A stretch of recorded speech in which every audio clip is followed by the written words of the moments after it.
Worried about your biology preparation for CSIR NET, GATE, DBT JRF, NEET, IIT JAM, MSc, BSc, etc.?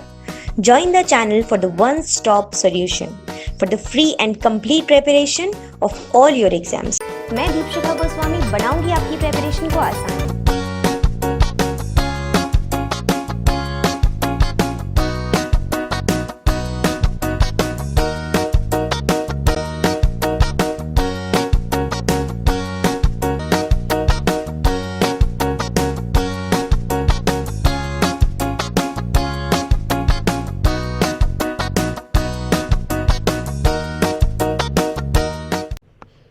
Hi everyone, आज हम बात करने वाले हैं last minute strategy के बारे में, या फिर एग्ज़ाम हॉल में आपका एग्जैक्टली क्या स्ट्रैटेजी रहना चाहिए if you want to secure a good number. अगर आप गेट को एक अच्छे रैंक से क्लियर करना चाहते हैं, बिकॉज गेट क्लियर करना in it self of course achievement है, लेकिन अगर आपको आईआईटीज़ में एडमिशन चाहिए, एक अच्छे इंस्टीट्यूट में एडमिशन चाहिए with fellowship and things like that, तो डेफिनेटली आपको एक अच्छा रैंक भी चाहिए विच इज़ टॉप 100 के अंदर आपका रैंक आ जाएगा, तो it will be a very very good scenario for all of you.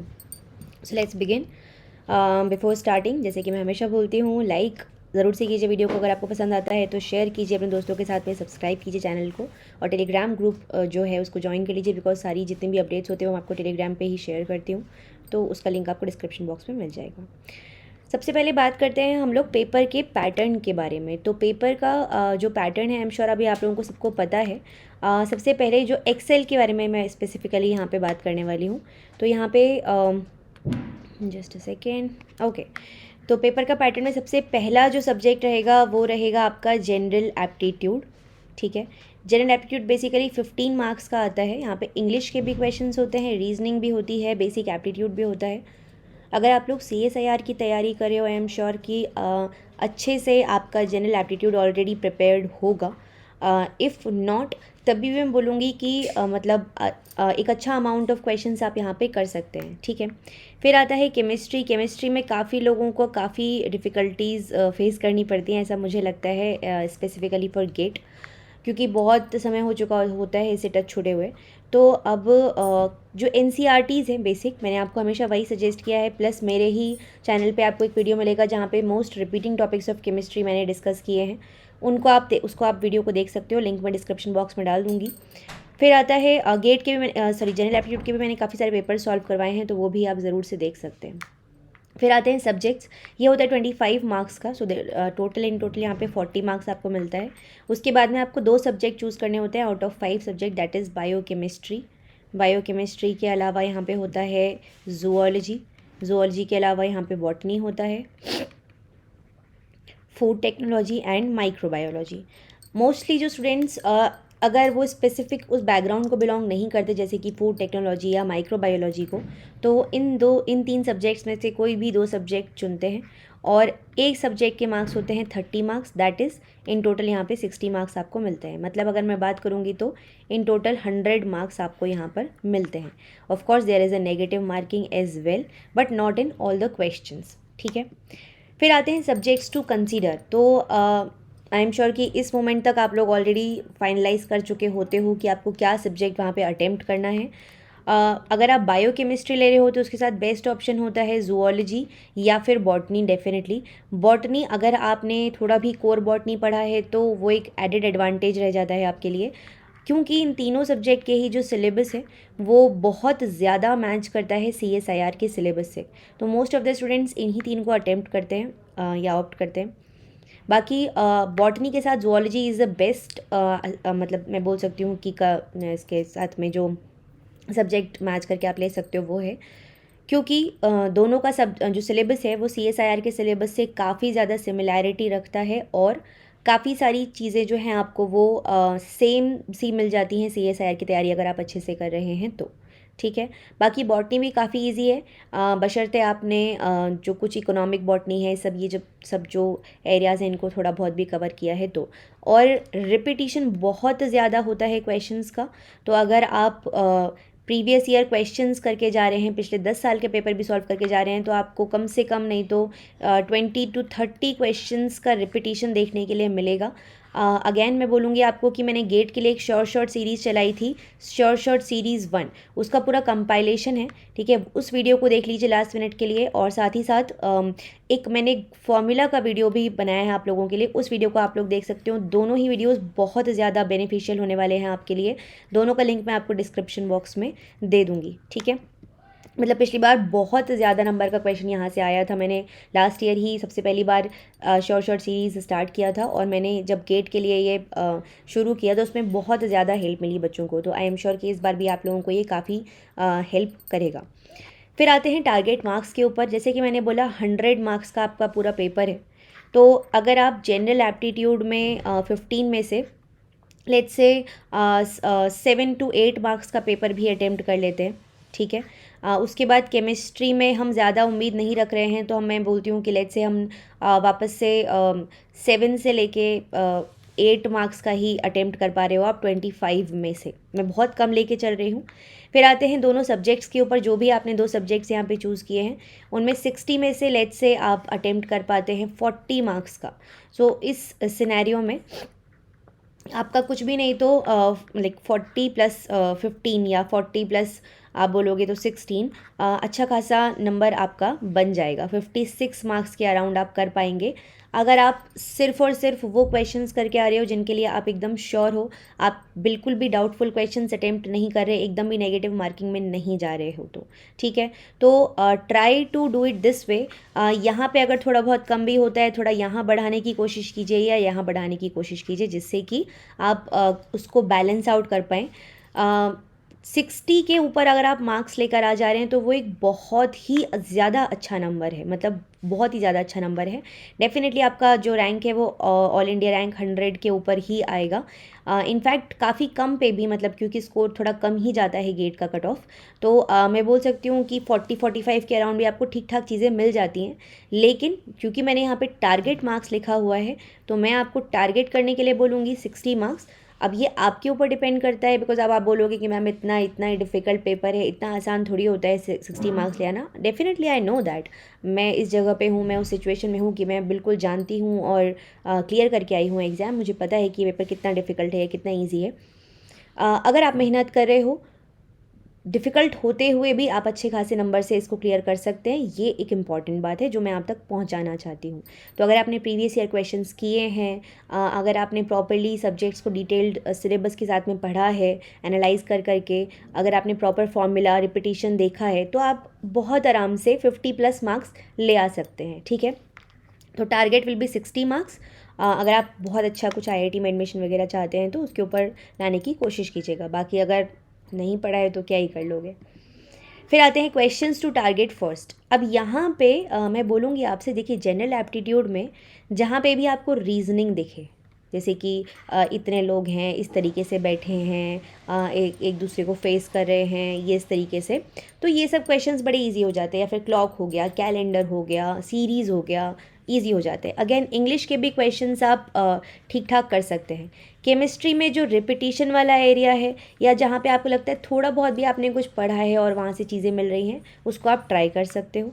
बात करते हैं टाइप ऑफ क्वेश्चंस की। तो एक होते हैं MSQ टाइप ऑफ क्वेश्चंस, एक होता है नेट, ठीक है, और एक होता है MCQ। नेट मतलब यहाँ पे आपको न्यूमेरिकल होता है, न्यूमेरिकल आंसर टाइप क्वेश्चंस है ये। मल्टीपल सिलेक्शन वाले क्वेश्चंस में आपको एक से ज़्यादा जो ऑप्शंस है वो सिलेक्ट करने होते हैं, और एक से ज़्यादा का मतलब ऐसा बिल्कुल नहीं है कि किसी क्वेश्चन में एक ऑप्शन नहीं हो सकता, मल्टीपल सेलेक्ट में डेफिनेटली हो सकता है, ठीक है। ये हुआ है पहले भी, अगर आप चेक कर पाएंगे पिछले साल का पेपर तो उसमें ऐसा हुआ है एक क्वेश्चन में। तो मल्टीपल सिलेक्ट क्वेश्चन का मतलब ये है कि एक से ज़्यादा ऑप्शंस ठीक होंगे, और अगर आपने सारे ऑप्शंस मार्क नहीं किए सही तो आपको एक भी नंबर नहीं मिलेगा। सिमिलरली नेट में जो वो उम्मीद कर रहे हैं वो आपको एक पूरा मतलब एक ब्रॉड रेंज देते हैं। लेट्स से आपका आंसर आना है 2.3, तो वो आपका कंसीडर करेंगे 2.1 से लेके 2.5 तक, लेट्स से एग्जाम्पल दे रही हूँ मैं, ठीक है। तो उसके आसपास भी आप कुछ लिखोगे तो दे विल कंसीडर, बट अगर उससे बहुत ही ज़्यादा दूर है तो definitely they will not consider, and उसके लिए 0 मार्क्स आपको मिलेगा। सबसे अच्छी बात जो है यहाँ पे ये MSQ और नेट की ये है कि इन दोनों में ही there is no negative marking, there is no negative marking. तो हमको कोशिश ये करनी है कि एक भी MSQ या नेट का क्वेश्चन छोड़ना नहीं है, और इनके नंबर भी ज़्यादा होते हैं। आपको नंबर उस क्वेश्चन के सामने पहले ही मेंशन कर दिए जाते हैं कि अगले आने वाले इतने सवाल इतने नंबर के होने वाले हैं। सिमिलरली आपको जो बहुत बच्चों को डाउट रहता है कि मैम बॉटनी है, ये हमको कैसे पता चलेगा, ये आप जो सेक्शंस है उसमें इधर उधर शफल कर सकते हैं क्या? जी बिल्कुल आप कर सकते हैं। वहाँ पे क्वेश्चन नंबर को सिलेक्ट करके जो राइट साइड पे आता है वहाँ पे आप डेफिनेटली इसको सिलेक्ट कर सकते हैं। कभी भी किसी भी क्वेश्चन से किसी भी दूसरे क्वेश्चन पे आप जंप कर सकते हैं, ठीक है। तो इनको आपको बिल्कुल नहीं छोड़ना है, ज़रूर करना है, क्योंकि नेगेटिव मार्किंग नहीं है और अच्छे नंबर आने के चांसेस बढ़ जाते हैं, ठीक है। अब आते हैं MCQ के तरफ। MCQ में कोशिश ये करेंगे हम कि मैच द फॉलोइंग वाले जो क्वेश्चंस हैं, ठीक है, उनको बिल्कुल नहीं छोड़ेंगे। उसके अलावा जो वन स्टेटमेंट या वन लाइनर्स या वन वर्ड आंसर जहाँ पर होते हैं वहाँ पे हम सिर्फ वो क्वेश्चंस करेंगे जिनको हमको एकदम श्योर आंसर पता है कि शॉर्ट यही इसका आंसर होगा, और कुछ आंसर होगा अगर आपको डाउट है, या फिर जहाँ पे 75% तक भी आप एलिमिनेशन कर सकते हैं उन क्वेश्चंस को अटेम्प्ट कीजिए। जहाँ 50-50 चांस रह जाता है, कोशिश करो अगर तुम्हारा 50 के ऊपर स्कोर आ चुका है छोड़ दो फिर उसको, ठीक है, या 55 के ऊपर स्कोर आ चुका है छोड़ दो उसको। नेगेटिव मार्किंग सबसे बड़ा एक प्रॉब्लम एरिया होता है when it comes to any exam, ठीक है। तो आपको कोशिश ये करनी है कि नेगेटिव मार्किंग को आपको मिनिमाइज़ करना है। जहाँ पे श्योरिटी है उन्हीं क्वेश्चंस को ज़्यादा से ज़्यादा अटेम्प्ट करने की आपको कोशिश करनी है, ओके। अब चलते हैं टाइम मैनेजमेंट की तरफ। टाइम मैनेजमेंट में आपको बहुत सिंपल एक काम करना है कि सबसे पहले तो आपने जनरल एप्टीट्यूड के क्वेश्चंस कर लिए, उसके बाद में आप आइए अपने सब्जेक्ट्स के ऊपर, जो भी आपके दोनों सब्जेक्ट आपने चूज़ किए हैं उनके क्वेश्चंस फटाफट से पढ़ते जाइए और उसके क्वेश्चन सॉल्व कीजिए। गेट में इन जनरल टाइम का इशू उतना ज़्यादा नहीं आता है, कुछ बच्चों को आता है, but then it comes to how well they are prepared, ठीक है। यहाँ पे ये कोशिश करनी है कि शुरू के 1 घंटे के अंदर आपका जनरल एप्टीट्यूड और आपके ये जो 2 पेपर हैं ये कंप्लीट हो जाने चाहिए, 1 से 1.5 घंटे के अंदर, मतलब 1.5 घंटे के अंदर। और उसके बाद में आपको केमिस्ट्री करनी है, और उसके बाद में जितना भी टाइम आपके पास बचता है उसको डेफिनेटली आप इस्तेमाल करेंगे अपने मतलब इसको रिविज़न करने के लिए, या कुछ और क्वेश्चंस आपको कंसीडर करने हैं आप उसके लिए उसको मतलब यूज़ कीजिए, ठीक है। एक और बात इम्पॉर्टेंट जो यहाँ पे है कि जब भी आपको लगता है आप किसी क्वेश्चन में फंस रहे हो, मतलब आपने पढ़ा, आपको लगा कि आ रहा है बट समझ में नहीं आ रहा एग्जैक्टली क्या आंसर होगा, तो कोशिश करो उस क्वेश्चन से नेक्स्ट क्वेश्चन पे पहुँच जाओ या आगे बढ़ो, उस क्वेश्चन को वहीं वैसे वैसे छोड़ के। हो सकता है कि आगे आपको इतने क्वेश्चंस मिल जाएं कि आपको ज़रूरत ही नहीं पड़े उस क्वेश्चन को करने की, उसके बिना भी काम बन जाए आपका। या फिर ये भी हो सकता है कि आगे किसी क्वेश्चन में आपको उस क्वेश्चन का हिंट मिल जाए, बहुत बार ऐसा होता है। या फिर ये भी हो सकता है कि आगे बढ़ते समय, कोई नया टॉपिक पढ़ते समय आपको उस क्वेश्चन में एग्जैक्टली क्या पॉइंट यूज़ होना है या क्या ट्रिक यूज़ होनी है वो याद आ जाए। तो ऐसा बहुत कुछ होता है, तो डोंट स्टक, ठीक है। यही इसका मोटो है कि आपको एक जगह पे फंसना नहीं है, फंसे नहीं रहना है, आगे बढ़ना है, निकलना है आगे। आगे जाके आपको पीछे के लिए हो सकता है मदद मिल जाए कुछ, और फिर उस क्वेश्चन को वापस से जाके आप सॉल्व कर लीजिए, ठीक है।